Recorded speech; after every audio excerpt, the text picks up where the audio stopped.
Greetings from Washington, D.C. This is Peter Thomas, the General Counsel of NAAOP. With Congress having now returned back to their districts and states to campaign for the national elections, and the federal government averting a federal shutdown, at least until December 9th, when Congress is scheduled to again pass an appropriations bill to fund the federal government for fiscal year 2017.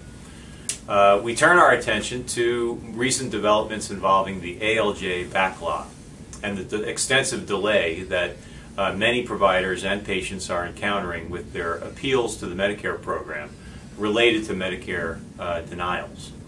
The OMHA has been the subject of a great scrutiny in the recent past, largely because they've got 750,000 appeals pending before them, which essentially means that claims are being heard in about 832 days.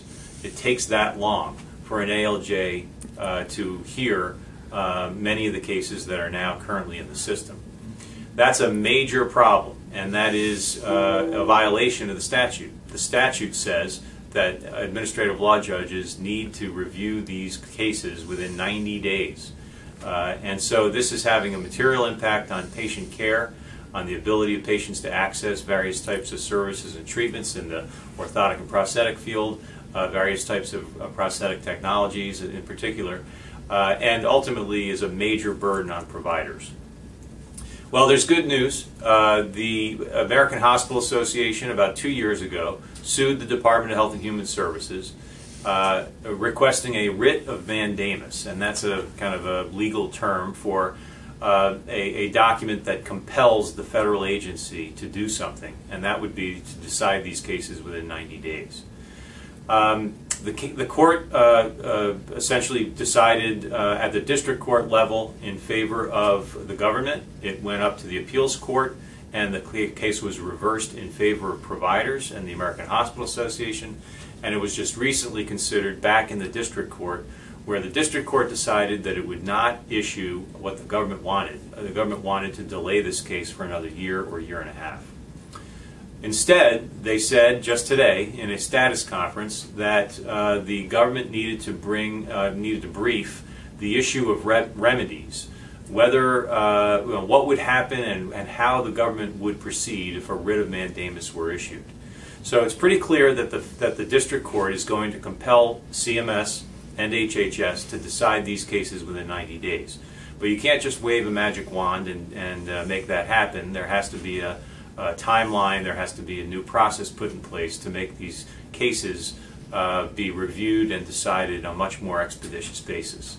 So over the next 6 weeks there'll be a briefing schedule put together. They'll brief back and forth between the government and the American Hospital Association.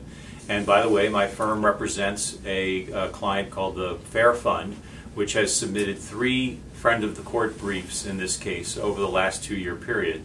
And those briefs have been cited in these decisions. So we're very much involved in this case. The bottom line is that the judge expects to render a decision on not only compelling the government to make these decisions, but also how they're going to structure this accelerated review by the end of this calendar year. It's not guaranteed, but it's a good likelihood that that will occur. So hope is springs eternal, and hopefully an expedited appeals process is on the way. We do expect the Department of Health and Human Services to appeal that decision, so there may be an additional number of months that the appeals court considers this decision.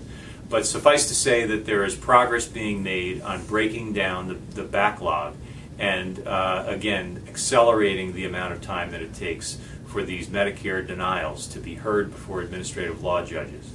And if history is any guide, that is the most favorable venue for orthotic and prosthetic claims to be paid and to be covered for Medicare patients.